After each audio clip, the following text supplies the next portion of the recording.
والصلاة والسلام على النبي الصادق الأمين وعلى آل بيته الطيبين وأزواجه الطاهرات أمهات المؤمنين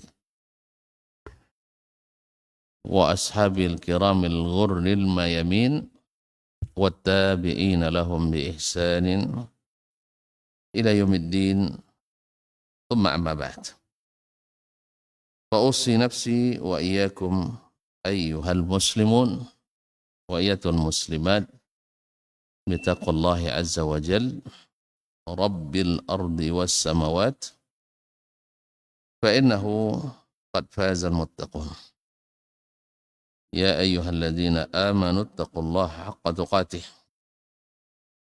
ولا تموتن إلا وأنتم مسلمون. Bapak dan ibu-ibu, saudara-saudara dan saudari-saudari yang saya muliakan, yang saya hormati. Alhamdulillah di subuh ini kayaknya perdana ya setelah hari raya Idul Fitri. Taqabbalallahu minna wa minkum shalihal a'mal. Kita kembali melanjutkan mengaji yang masih terbengkalai dan belum selesai. Tapi tidak ada selesai nampaknya. Alhamdulillah. Karena memang ini ibaratnya adalah makanan pokok kita. Kalau sudah tidak terasa enak makan lagi, siap-siap untuk siap-siap untuk diopname. Kalau kita sudah ngaji tidak enak lagi terasa, berarti ada masalah. Alhamdulillah, kata Imam Ibnul Qayyim mengatakan, hajat seorang muslim terhadap ilmu yang merupakan kebutuhan ruh itu lebih besar daripada hajat makanan atau hajat tubuh kepada makanan. Alhamdulillah kita makan setiap hari. Lepas ini ada makannya? Ada makan lepas ini? Atau masih puasa? Syawal tak bisa. Nah, makan sehari 3 kali. Sah? Ngaji? Sekali sepekan. Enggak juga enak mengaji lah Pak ya tuh. Jadi kita 3 hari kita makanan jasmani 3 kali sehari. Ada yang merasa enggak enak makan? Kalau sudah terasa enggak enak makan berarti siap-siap dapat rujukan. Sahnya. Kalau kita sekali sepekan, enggak sekali sepekan lah. Ada beberapa ya. Nah, alhamdulillah. Ya mudah-mudahan semakin mengaji semakin terasa ringan dan sehat. Amin. Setelah itu patut kita bersyukur atas nikmat ini. Selawat dan salam kepada Nabi sallallahu alaihi wasallam. Ini juga salah satu barakatul majalis. Keberkahan majlis di mana di dalamnya selalu disebut nama Nabi sallallahu alaihi wasallam dan dengan itu pula kita mengucapkan salawat dan salam kepadanya. Alhamdulillah. Kaum muslimin, terakhir kita tentang apa? Masih tentang orang yang akan meninggal. Ada catatan bahwa sebelum meninggal sebaiknya ada wasiat. Sebaiknya ada wasiat. Ini wasiat Nabi SAW kepada orang yang akan meninggal, bahwa dia mesti selalu mencatat wasiatnya. Berarti wasiat dianjurkan atau tidak? Dianjurkan. Dalam hadis Abdullah bin Umar bin Khattab radhiyallahu ta'ala, tidaklah seseorang yang atau tidur seseorang di waktu malam dan ada ya wasiat yang hendak dia wasiatkan kecuali wasiatnya diletakkan di bawah bantalnya. Kalau di bawah bantal letaknya apa biasanya? Yang penting kan, apa di antaranya? HP.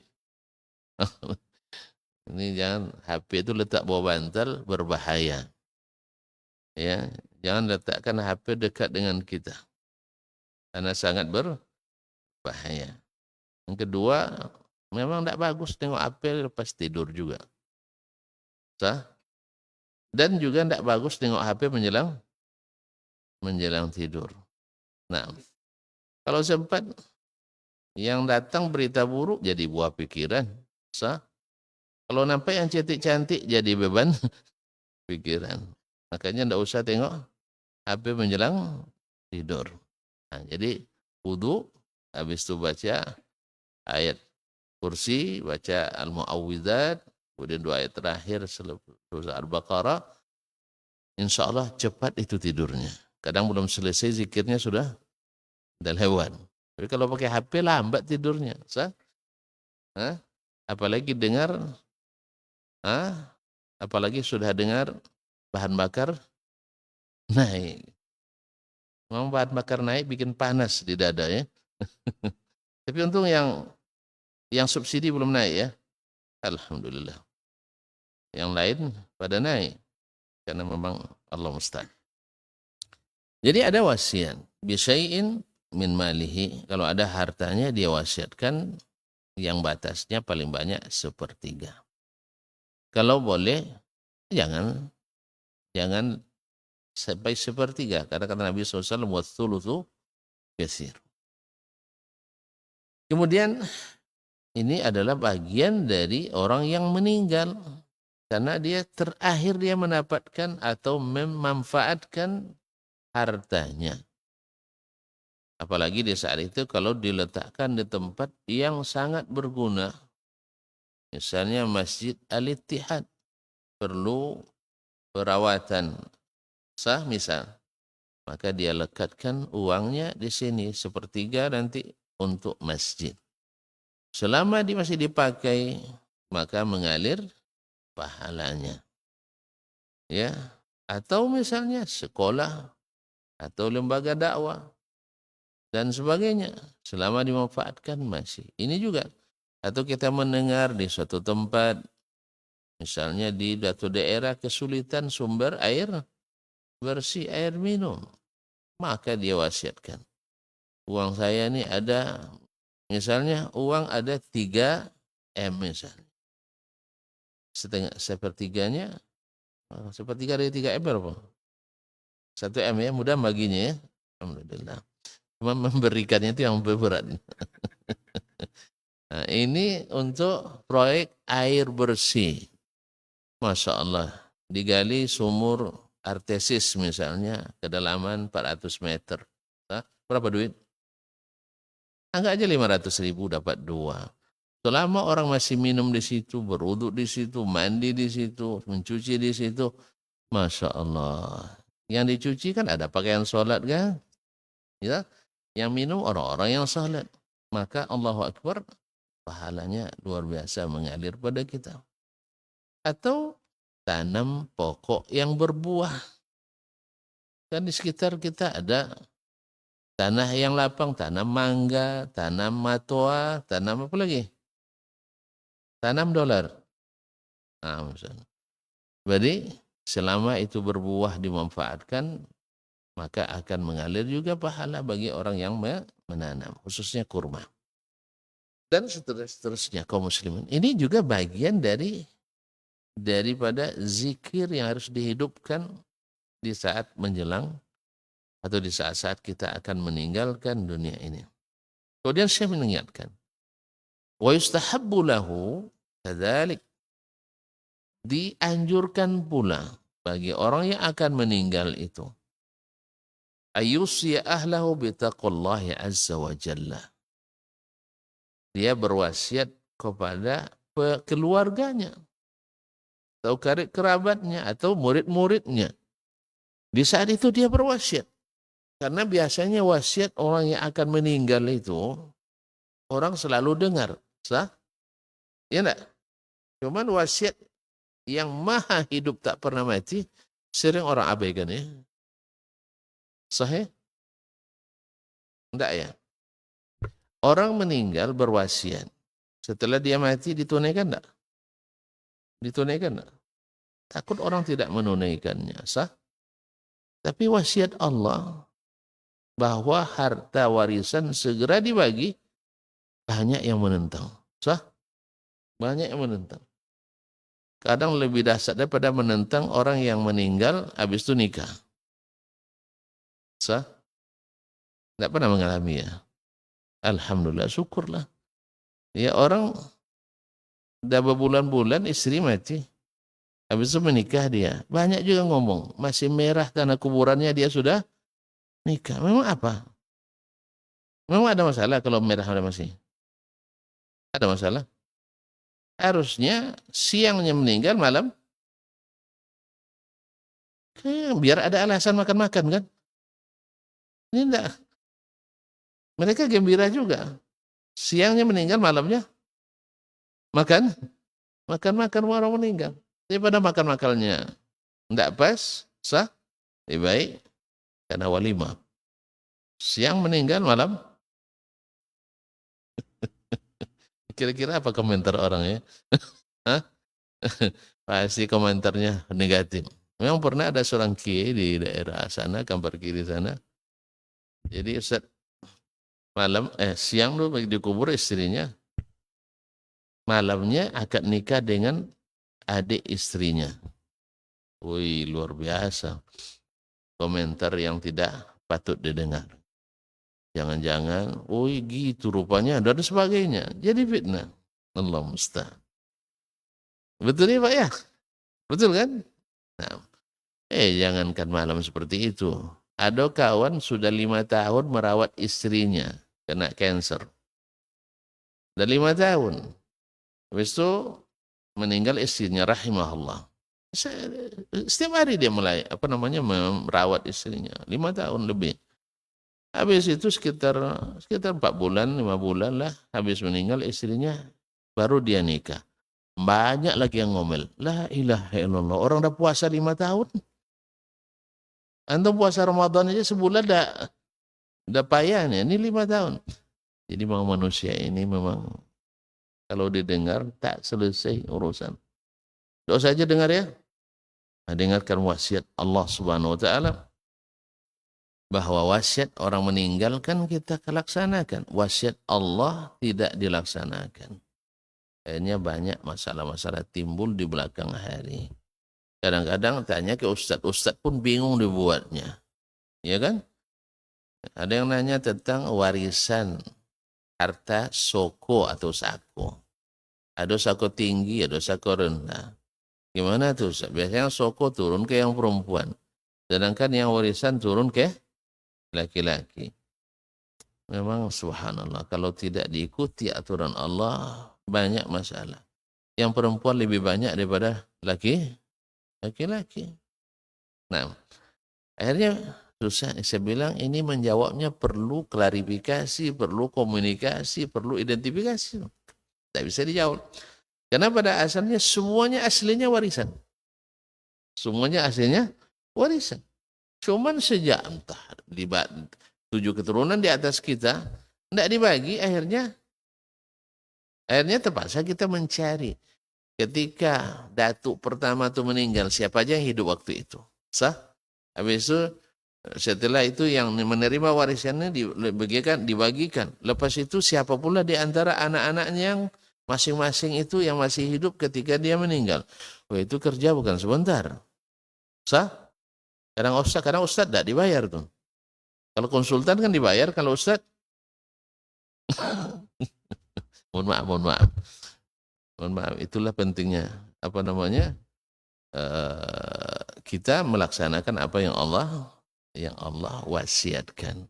Jadi warisan itu wasiat Allah. Yusikumullahu fi auladikum. Di ujung ayat wasiyatan minallah.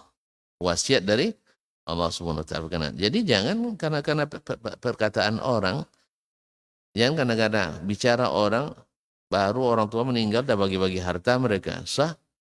Enggak, Allah lebih tahu itu daripada kita. Karena kalau sudah lewat nanti masanya akan terjadi fitnah. Sah? Nanti kadang-kadang kalau tidak dibagi dari awal, tuh suami adik perempuan kita merasa dia memiliki. Sah? Misalnya ditinggalkan kebun, dan dia pula yang ngurus setiap hari, tentu merasa memiliki dia.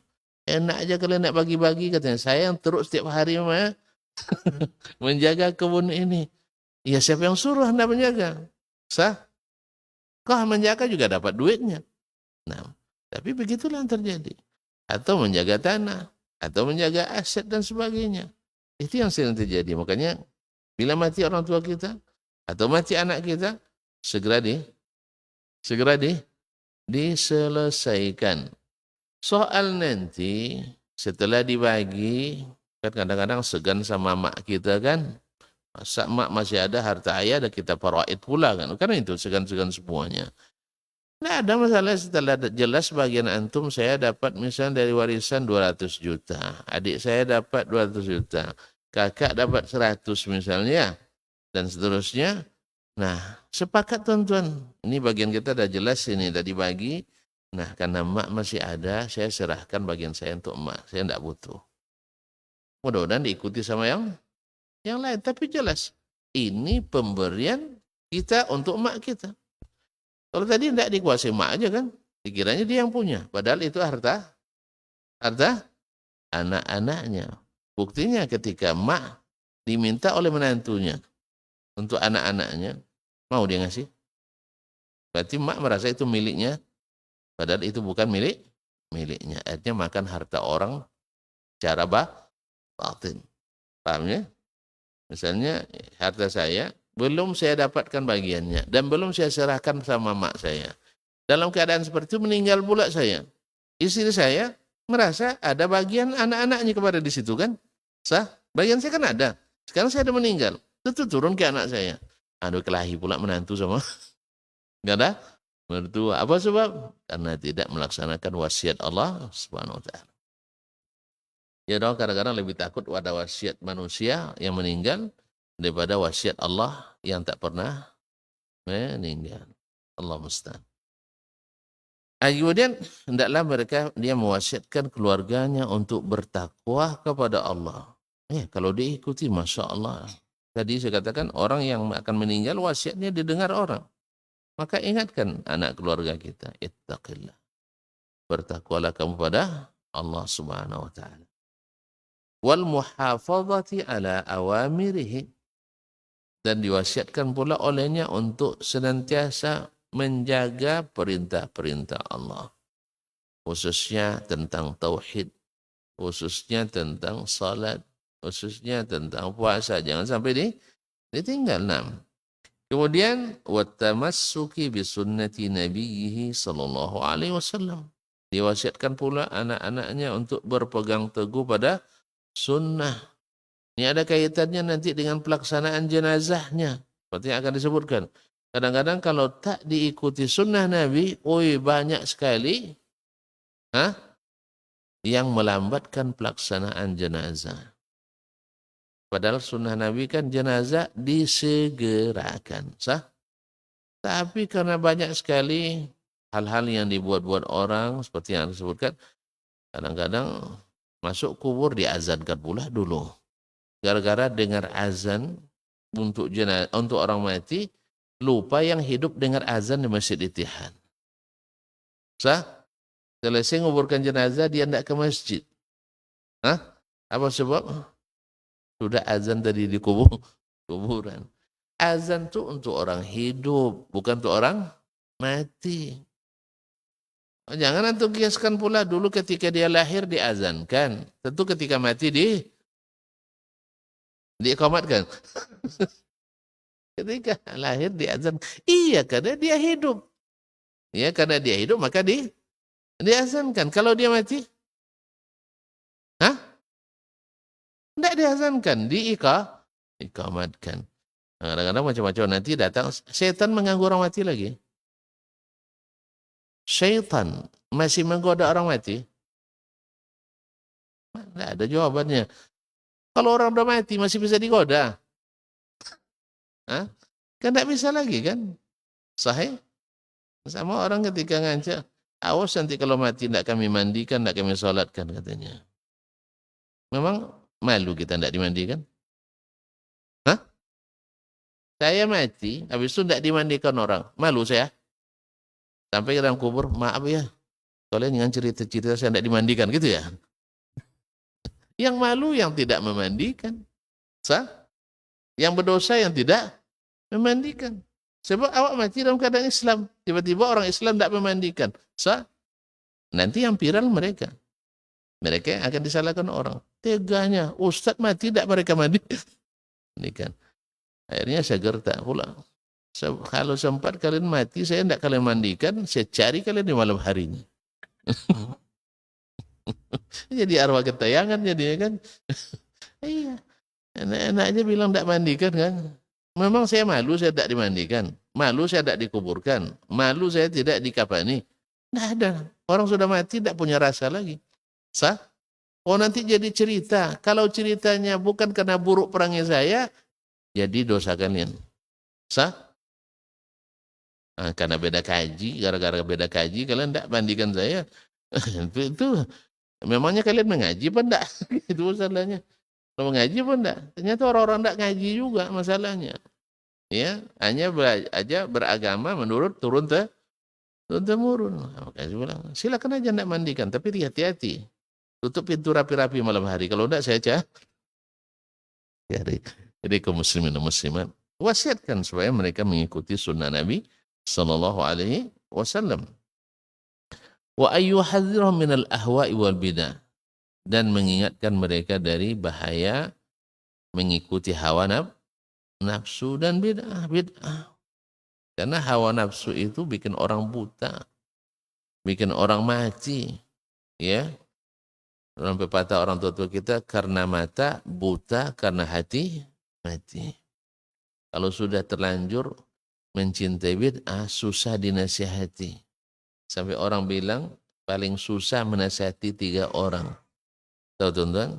1 orang yang sedang jatuh cinta. Yang kedua ahli bid'ah.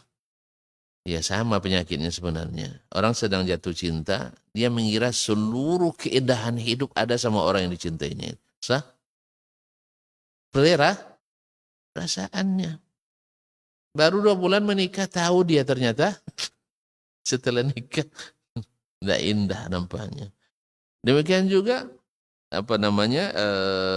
orang yang sedang melakukan bid'ah, dia mengira itu adalah kebaikan yang mendekatkan diri pada Allah. Tapi ternyata setelah dia kembali membuat dia terkulai lesu. Tidak ada guna rupanya. Antum kan sudah bilang sama Nabi SAW, siapa yang mengada-ngada dalam urusan agama maka ditolak. Antum semangat juga melakukannya. Kan banyak ustadznya ustadz. Ya memang aliran yang keluar dari aliran Islam itu kan lebih banyak. Maksudnya aliran yang menyimpang dari ajaran Islam yang benar itu lebih banyak daripada aliran yang lurus. Makanya yang menyimpang 72, yang istiqamah 1. Makanya ketika sahabat tetap mengikut pesan dan wasiat Nabi SAW untuk pegang teguh sama sunnah, tidak ada mereka terlibat aliran-aliran satupun. Mereka tidak ada aliran di zamannya.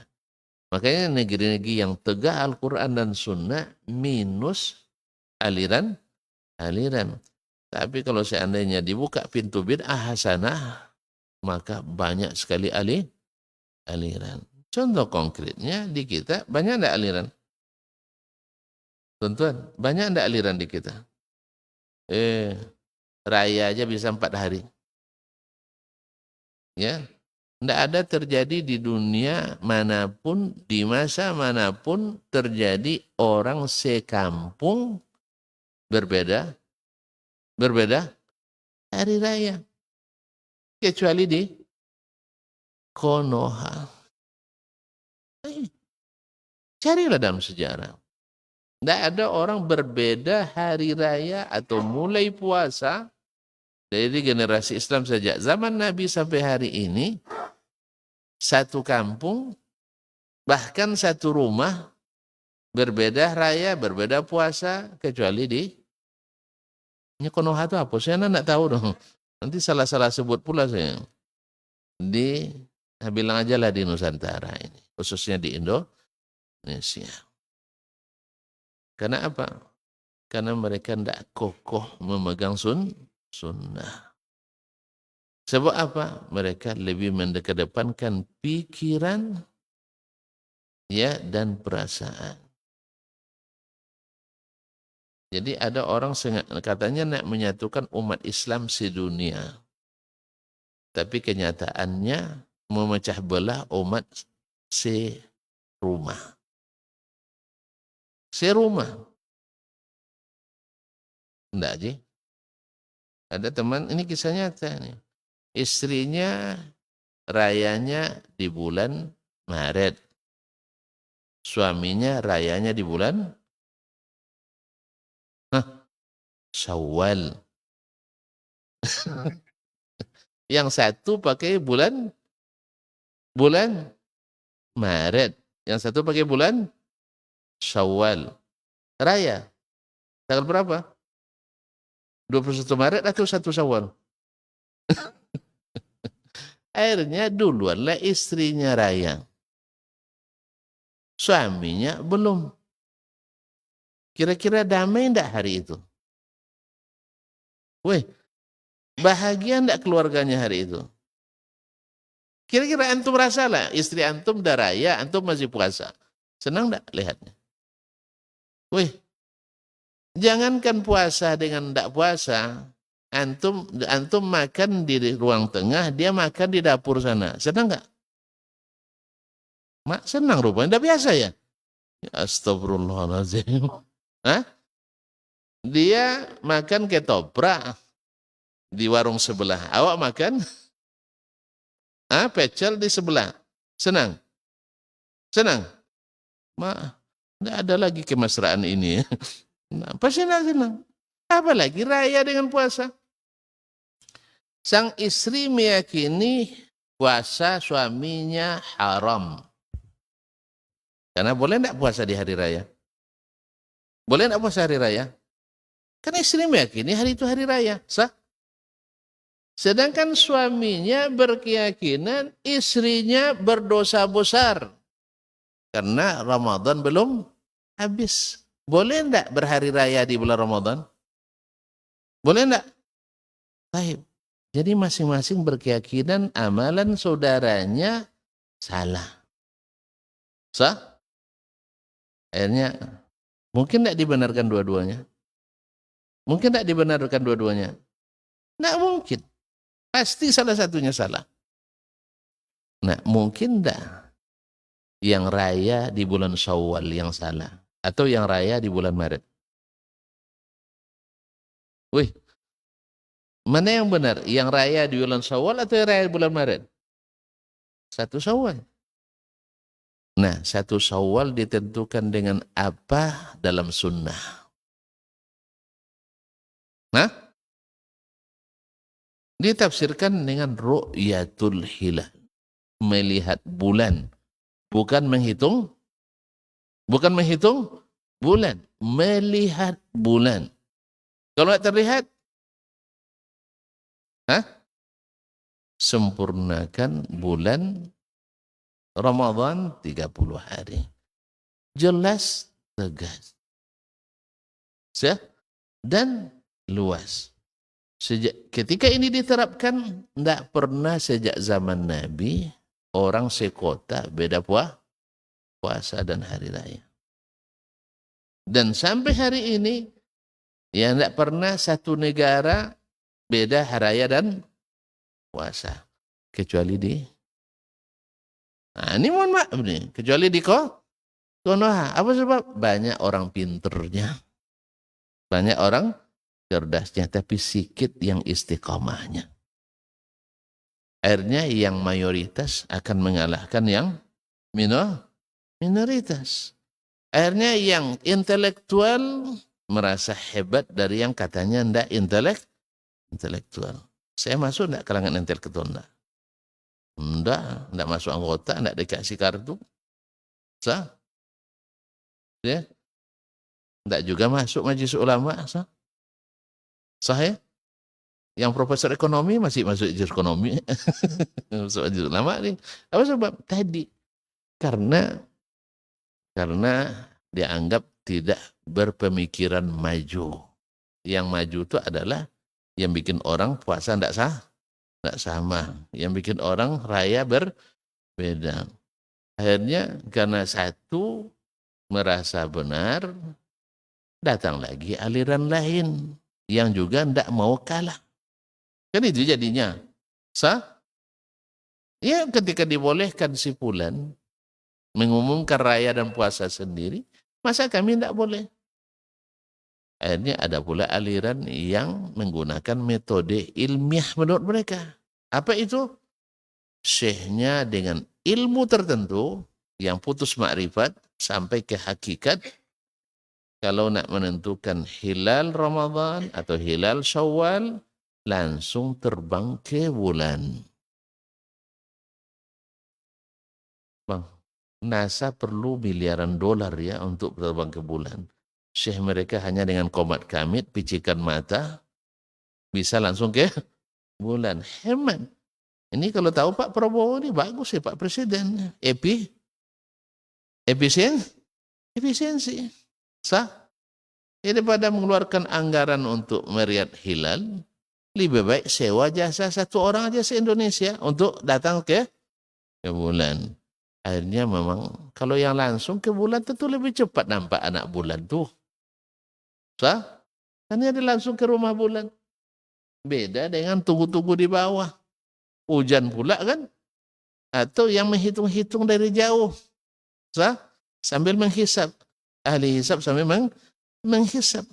Datu bara rokoknya di situ. Atau lubangi pula angkanya. Allah musta'an, dari angka 8 jadi 0 jadinya. Berubah.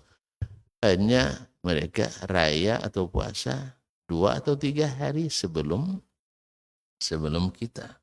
Mau enggak mereka disalahkan? Mau enggak mereka disalahkan?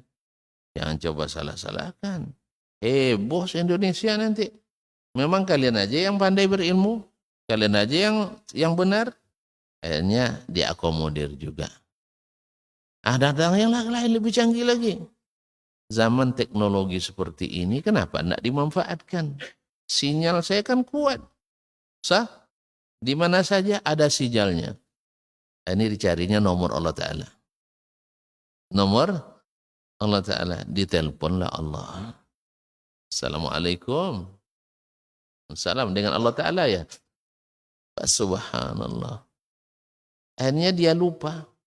Di keyakinannya Allah tidak pandai bicara. Paham tak? Karena keyakinan ahli kalam kan Allah tidak pandai bicara. Hanya dalam hati aja bicara. Tapi kok bisa ditelepon ya? Memang beginilah. Kalau datang dari selain Allah, pasti terjadi pertentangan yang banyak. Pertentangan yang banyak. Ya, katanya Allah tidak mungkin bicara. Karena kalau berbicara ada suara, ada huruf. Pas dia nelpon, bisa Allah bicara rupanya. Assalamualaikum Allah Ta'ala, iya benar. Iya Allah, boleh raya besok. Padahal 10 hari lagi belum. Datang boleh. Jadi asal yang benar, yang apa katanya, asal sesuai dengan hawanya, benar itu. Kalau kita tanya, coba tanya nanti yang menelpon itu. Allah bisa bicaranya? Salah saya katanya. Sama dengan seorang ustaz semangat cerita tentang Isra Mi'raj. Sah? Nabi kita langsung naik ke atas menemui Tuhannya. Saking pentingnya sholat. Sah? Sampai Allah mengundang Nabi menemuinya di atas. Itu di antara jemaah ada yang nanya, Ustaz, dari saya dengar ceramah Ustaz tadi Allah di atas ya. Baru dia ingat, enggak, Allah enggak di atas. Terus Nabi ketemu siapa dia? Mulai takwil lagi. Sahih? Sama juga.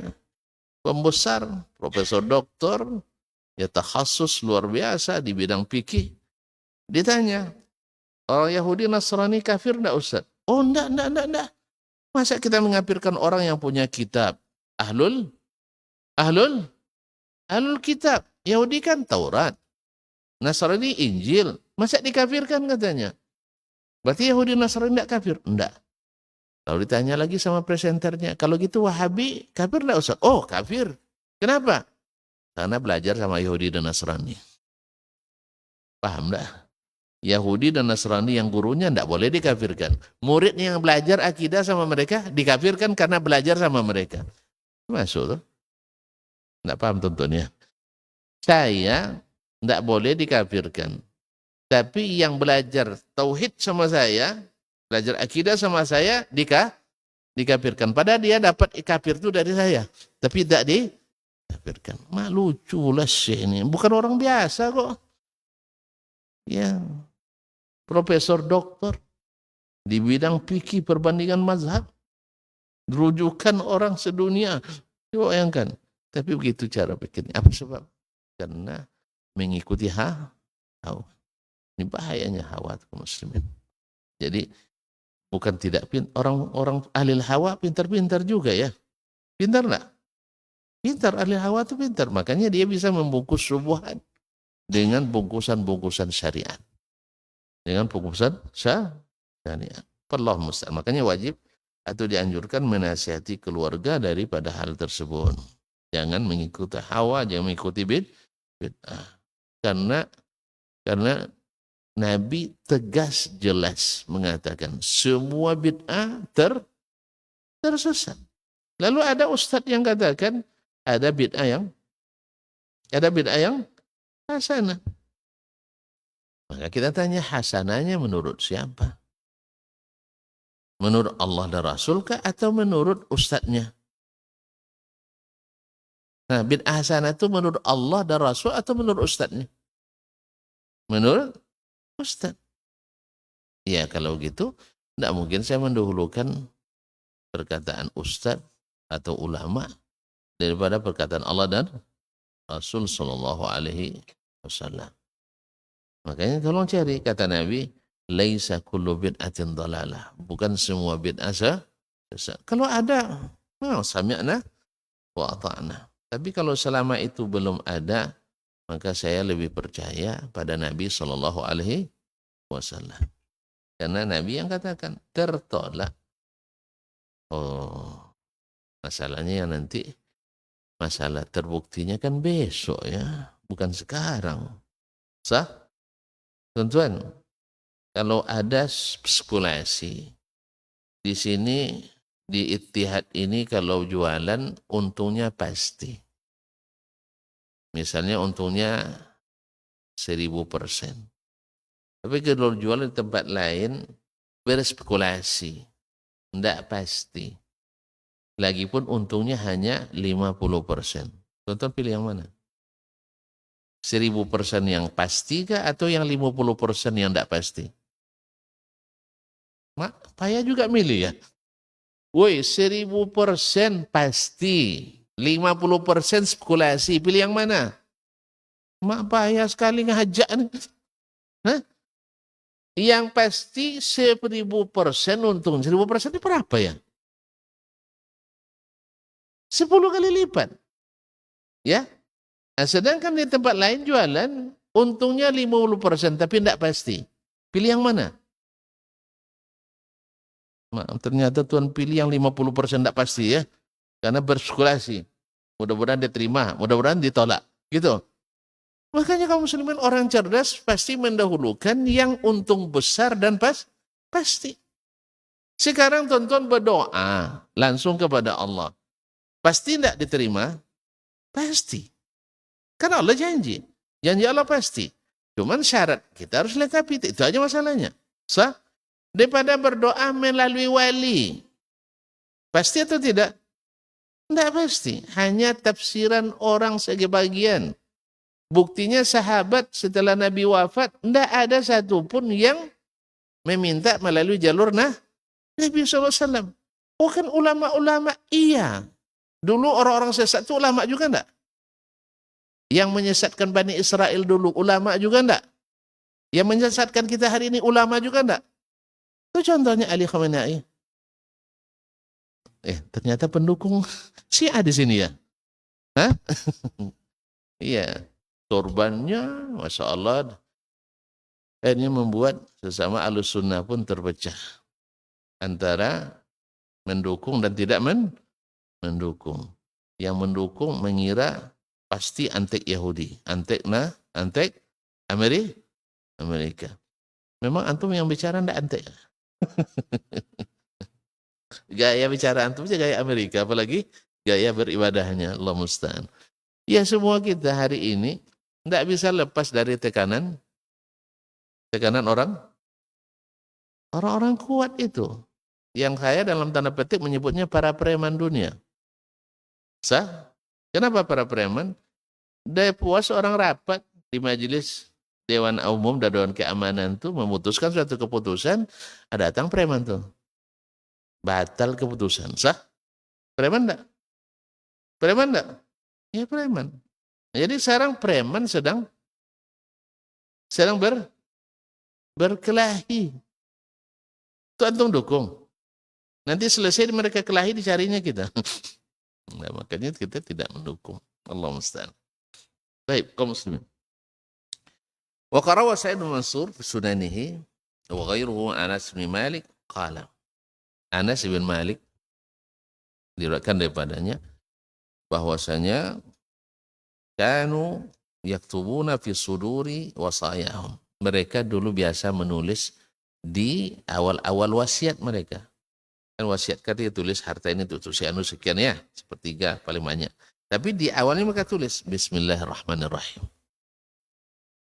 Hadza ma awsa bihi fulan ibn fulan. Ini yang diwasiatkan oleh si fulan bin fulan.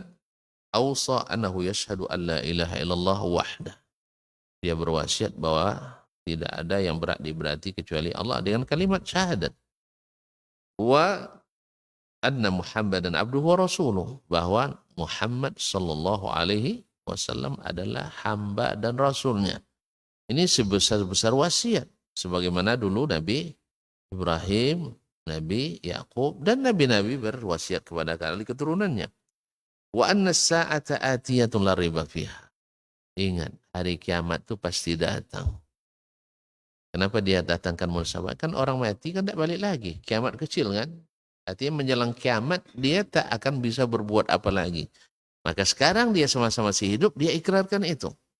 La raiba fi wa anna Allah yab'atsu man fil qubur, dan Allah pasti membangkitkan orang-orang yang ada di kuburan. Maka kuburan bukan tempat peristirahatan terakhir.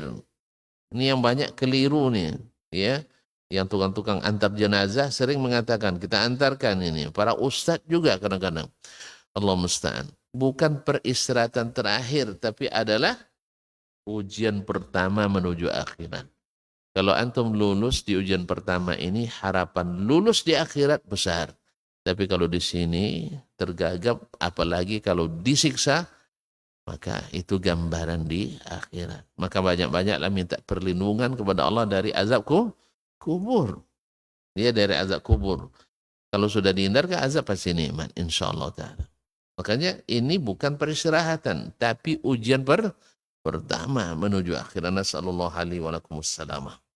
Kemudian wa anna Allah yab'atsu man fil qubur wa awsa man taraka min ahli ittaqullah. Dia mewasiatkan pada siapapun keluarganya yang masih tersisa yang dia tinggalkan untuk selalu bertakwa pada Allah. Wa yuslihu zata bainihim, untuk memperbaiki hubungan sesama mereka. Sebab kalau ada yang berputus hubungan, lalu dia damaikan, takut nanti jadi beban dia, maka dia wasiatkan jangan sampai sesama keluarga sanak famili saling tidak bersilaturahim. Nah, wa itu Allah wa rasulah, dan taat pada Allah dan Rasulnya, in kanu mu'minin, kalau benar mereka orang beriman. Wa awsahum bima awsa bi Ibrahim banihi wa Yaqub, dan dia mewasiatkan kepada mereka seperti Nabi Ibrahim dan Nabi Yaqub mewasiatkan kepada anak keturunannya. Ya baniya innallaha astafa lakumud dina fala tamutunna illa wa antum muslimun. Wahai anak-anakku, kata Yaqub ini, kata Ibrahim, Allah telah memilihkan untuk kalian agama. Oleh sebab itu jangan mati kecuali dalam keadaan Islam. Berarti Nabi Ibrahim apa agamanya? Islam. Yahudi enggak? Hah?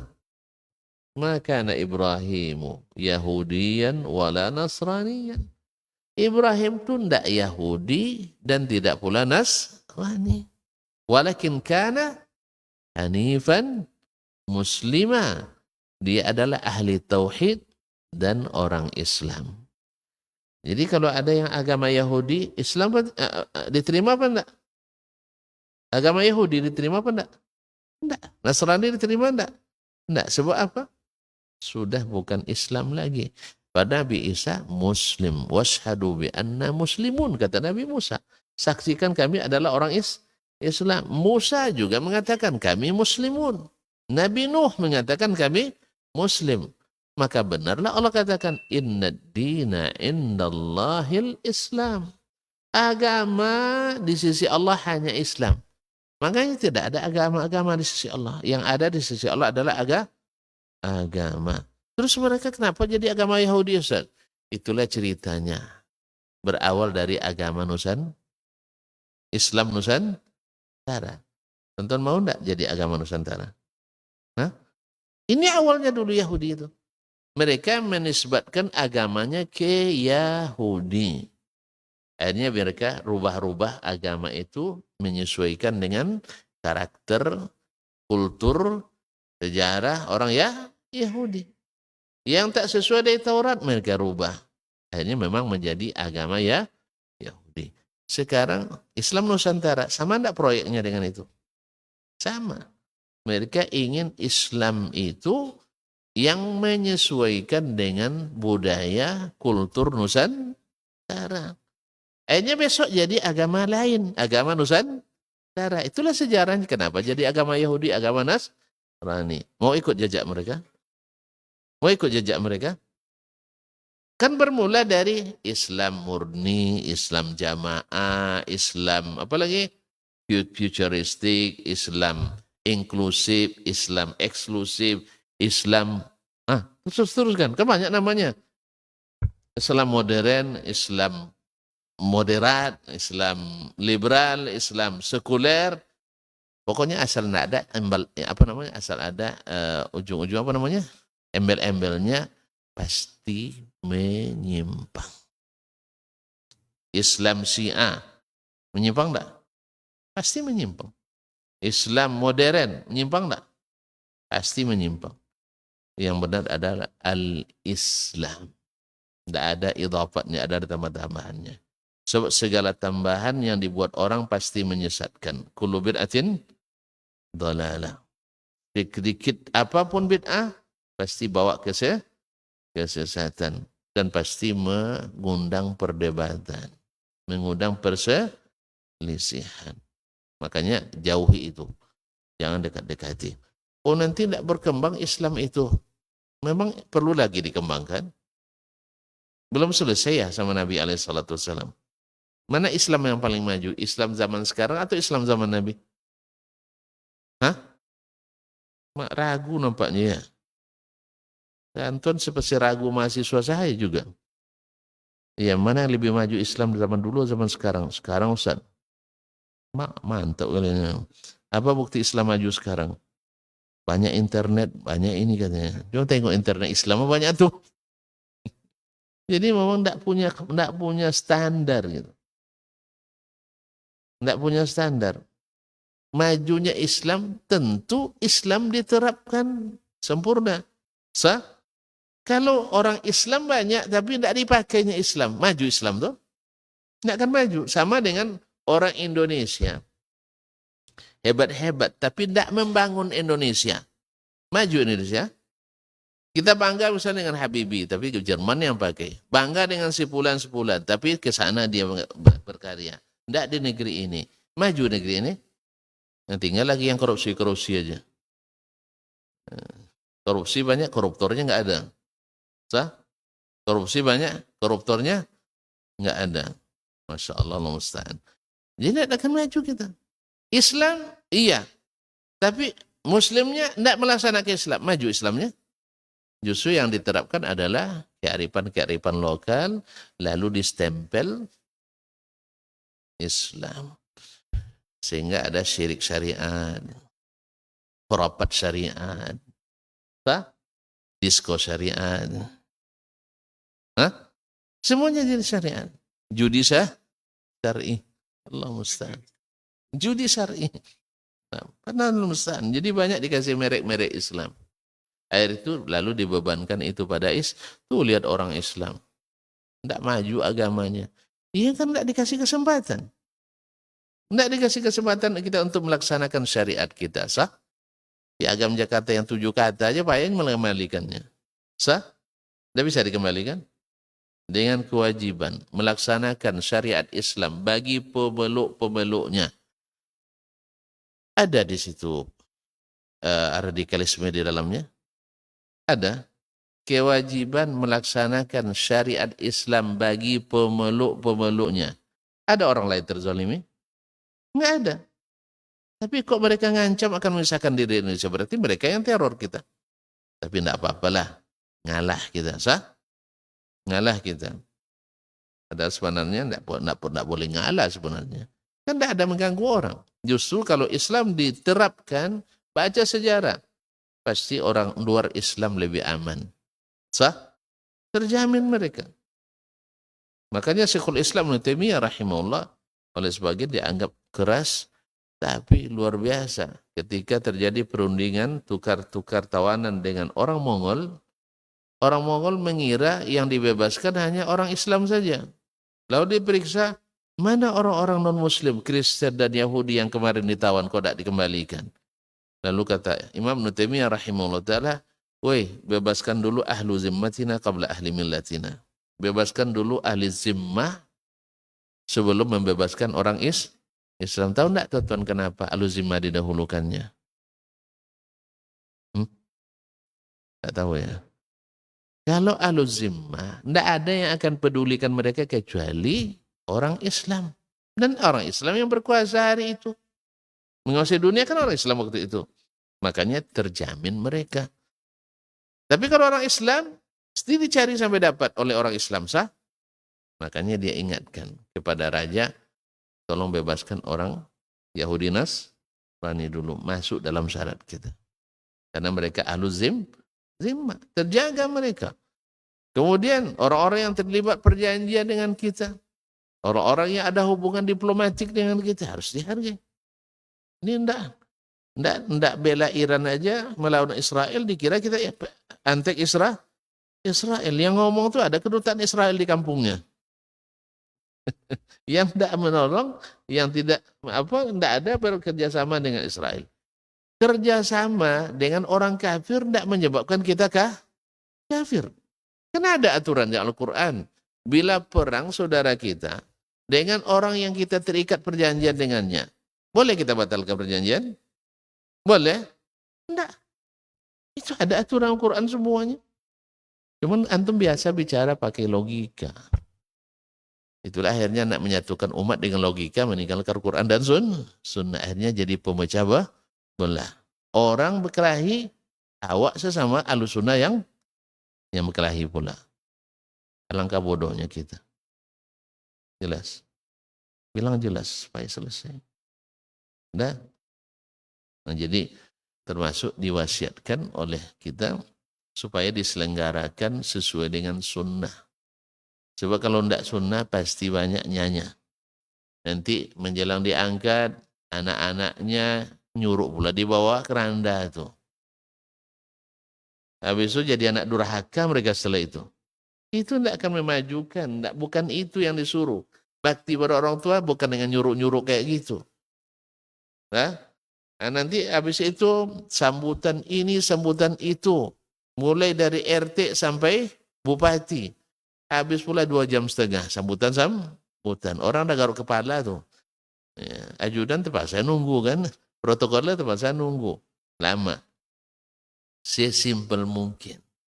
Nah, kalaupun ada, ya 1-2 orang jadilah perwakilan dari tokoh misalnya kan, dan 1 dari keluarga.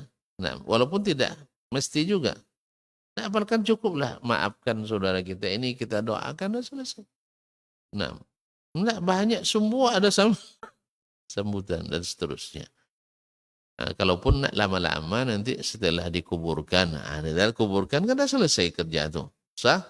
Nah, lama-lama lah di situ nak berdiri berdoa untuknya atau nak berikan tausiah misalnya. Nah, tapi ingat, orang nanti jangan gara-gara kita ndak sholat nanti. Waktu zuhur dah hampir, akhirnya dah lapar pula dia pergi makan dulu, ndak jadi sholat. Maka secepatnya. Nah, jangan sampai azan pula di situ. Gara-gara azan di kuburan dia sudah merasa ada cukup azan kuburan, ndak perlu azan di masjid. Karena dulu-dulu, sekarang mungkin masih banyak. Gara-gara sudah azan di kuburan tadi, masjid tidak ada azan, alias tidak ada sholat berjamaah. Saya dilaporkan oleh sebagian kawan-kawan kita, ada sebagian kampung di negeri kita ini, ya awal-awal mengaji dulu, mereka mengira ada aliran baru di sini. Gimana? Jumatnya setiap hari katanya. Apa sebab? Sebab di kampung dulu masjid tidak buka kecuali hari Jumat. Lalu sekarang pulang kawan-kawan dari rantau yang sudah mengaji kan, dibukanya 5 kali dalam sehari. Nah, atau yang apa namanya orang-orang adat yang apa selalu duduk di warung tuh main domino dan sebagainya, masuk isu ada aliran baru masuk kampung kita kan ya. Apa itu?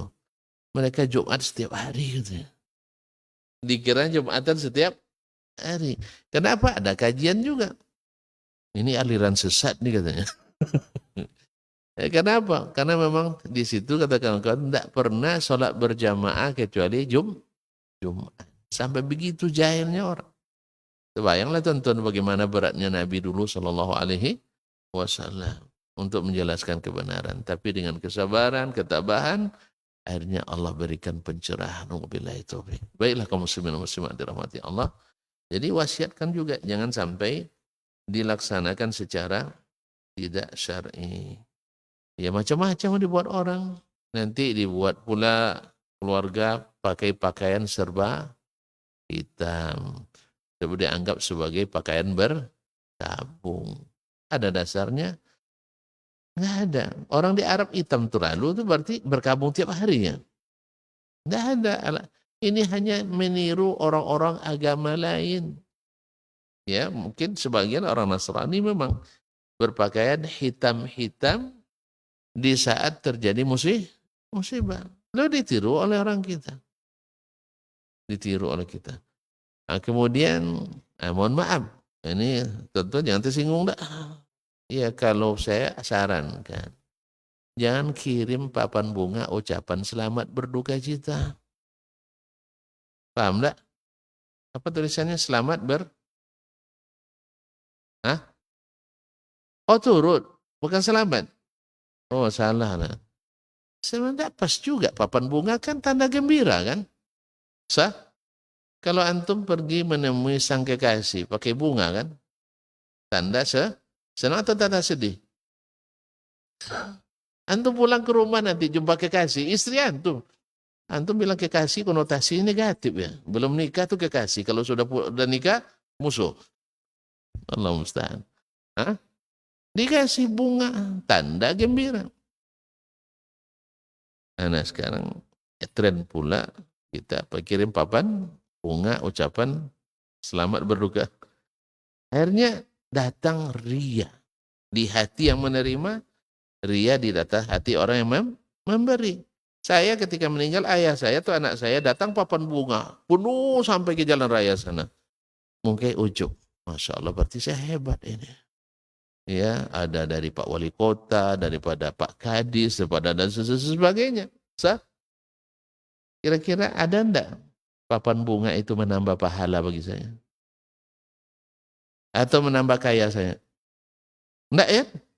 Maka tren-tren ini tinggalkan aja. Nanti marah yang pengusaha Floris marah sama saya nanti kan. Ya, enggak. Kalau antum nak kirim papan bunga, peresmian misalnya, enggak apa-apa. Sah. Walaupun saya tidak menganjurkan pemubaziran. Sah. Menurut saya pemubaziran.